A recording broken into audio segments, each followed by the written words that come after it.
Difficult topic था मेरे लिए कि सम्राट अशोक की जयंती हम मना रहे हैं।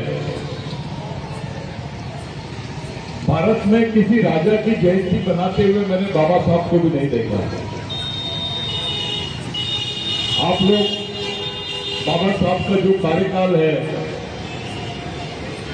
या उनकी कार्य करने की जो पद्धति थी, जिनको वर्किंग टेक्निक बोलते हैं, वो बाबा साहब ने किसी राजा की जयंती नहीं मनाई।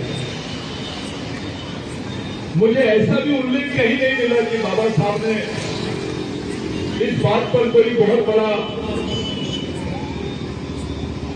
स्टेटमेंट दिया हो। हाँ, 1950 में इंटरनेशनल बोर्ड कॉन्फ्रेंस में डॉक्टर बाबा साहब अम्बेडकर ने जो बात बोली, वो एक रेफरेंस मिलता है जहां हम लोग बात कर सकते हैं। मैं आदिवासी समाज से बिलोंग करता हूं। मैं जिस सब्जेक्ट पे काम कर रहा हूं वो सब्जेक्ट है क्या इस देश के दलितों की और आदिवासियों की संस्कृति एक है क्या, इनके सांस्कृतिक रूट्स क्या है, इनका मूल क्या है, इस पर मैं काम कर रहा हूं। मुझे इस विषय पे कुछ अलग बातें बोलना है आपसे। गजबे साहब ने सम्राट अशोका के बारे में जो बात की, मैं उससे सहमत हूं, लेकिन एक बात से सहमत नहीं हूं। हर आदमी एक ही बात कर रहा है कि सम्राट अशोका के राज्य में बौद्ध धर्म ये राज धर्म नहीं है। ये इससे चर्चा चल रही है पूरे विश्व में। मैं भी मानता हूं कि भाई वो राजधर्म नहीं था।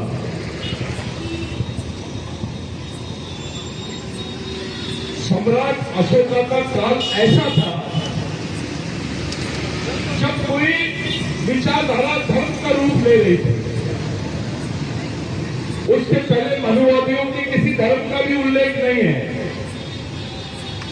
मनुवादियों की जो व्यवस्था थी उसने कभी धार्मिक रूप अपना नहीं लिया था।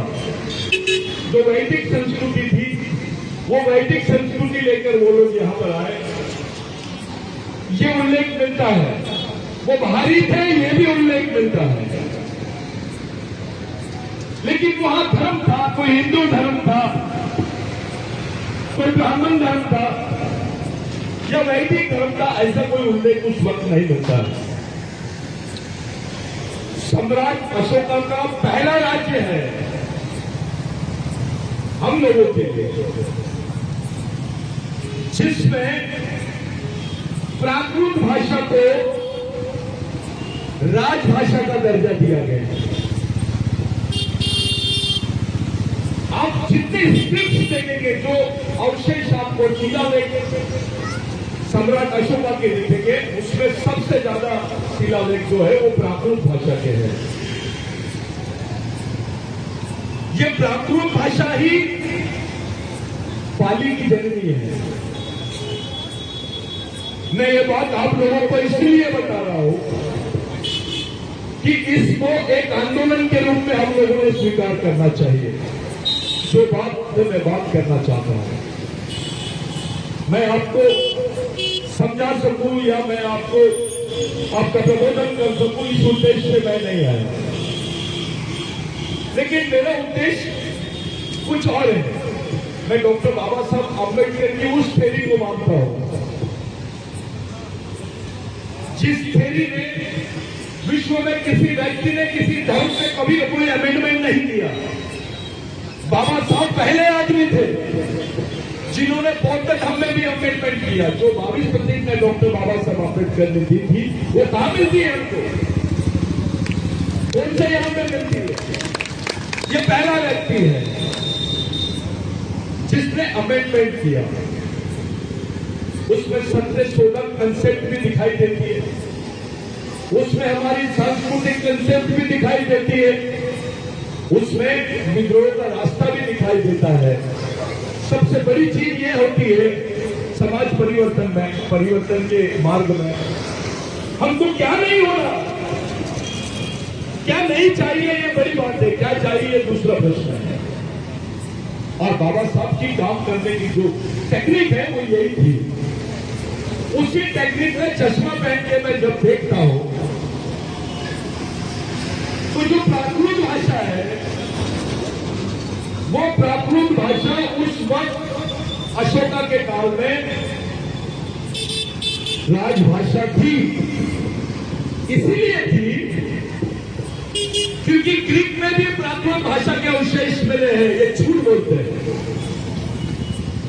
ये मनुवादी लोग, इस बात को दूसरे तरीके से प्रोपोगेट कर रहे हैं। वहां पे भी प्राकृत भाषा के अवशेष मिले हैं, पाकिस्तान में भी प्राकृत भाषा के अवशेष मिले हैं। उसी पाकिस्तान में जहां अभी मोहनजोदारो हड़प्पा की संस्कृति के अवशेष मिले हैं, उसी अफगानिस्तान में प्राकृत भाषा के अवशेष मिले हैं। अशोका का शिलालेख हमको केवल वो तत्वों को नहीं बताता, अशोका का शिलालेख इस बात की पुष्टि करता है कि अशोका का जो राज्य था गणराज्य समाप्त होने के बाद का राज्य था। गणराज्य यानी उसमें किसी राजा की कंसेप्ट नहीं रहती है, उसमें गण प्रमुख की कंसेप्ट रहती है। अशोका की जो मां थी, आप उसको हम लोग सुमंत्री बोलते हैं, आदिवासी लोग उसको सुमंत्रा ही बोलते हैं, गोंडी भाषा में सोपड़ी बोलते हैं। हमारे यहाँ उसके नाम से सोपड़ी होती है गोंडी भाषा में, क्योंकि चंद्रगुप्त मौर्य का जो वंश निकला है, आपका जो वंश निकला है, मेरा जो वंश निकला है, वो असुर वंशीय है। बाबा साहब से ये बात कंप्लीट हो रहा था तब बाबा साहब की मृत्यु हुई, क्योंकि डॉक्टर हडसन के साथ में डॉक्टर बाबा साहब अम्बेडकर के डायलॉग हुए, आदिवासी संस्कृति में डायलॉग हुए। बाबा साहब ने नेपाल में भी इस पर बात की। इस पर बाबा साहब का अपना एक अलग थ्योरी था। मेरे कहने का मतलब यह है कि मैं इतनी बातों को आपके सामने इसलिए रख रहा हूं क्योंकि पहले ये तय हो जाए कि भारत में जो प्रियम्बल ऑफ कॉन्स्टिट्यूशन है, वो प्रियम्बल ऑफ कॉन्स्टिट्यूशन कुछ नहीं है, वो अशोका की जीवन शैली है, जो बौद्धिस्ट जीवन शैली है। बौद्ध धर्म जब दूसरों के बीच में रहता है, एक आदमी के लिए बौद्ध धर्म होता है, लेकिन जब वो पब्लिक के बीच में जाता है वो धर्म बन जाता है। धर्म एक आदमी के लिए होता है, लेकिन जब वो पब्लिक के बीच में जाता है उसको पीपुलाइजेशन होता है, वो लोकतांत्रिक प्रक्रिया का हिस्सा बनता है, जन कल्याण व्यवस्था का हिस्सा बनता है, तब वो संस्कृति बन जाती है। और संस्कृति में सबसे मूल चीज होती है भाषा। उस वक्त सम्राट अशोका की राजभाषा जो थी वो प्राकृत थी। जो सिंबल साहब ने बताया वो 3 शेरों का जो सिंबल है, आज भी वो स्टार एक कुंवारा भीषण, आप जाइए देखिए, जहां पर आपको ऐसे 3 वो मिलते हैं। हमारे आदिवासी में मुरिया यानी मारिया लोग जो होते हैं, असुर लोग जो होते हैं, अपने घर में वो 3 शेरों को बनाते हैं। और ये जो आपके होली की जो पंचमी होती है उसका पूजा करते हैं।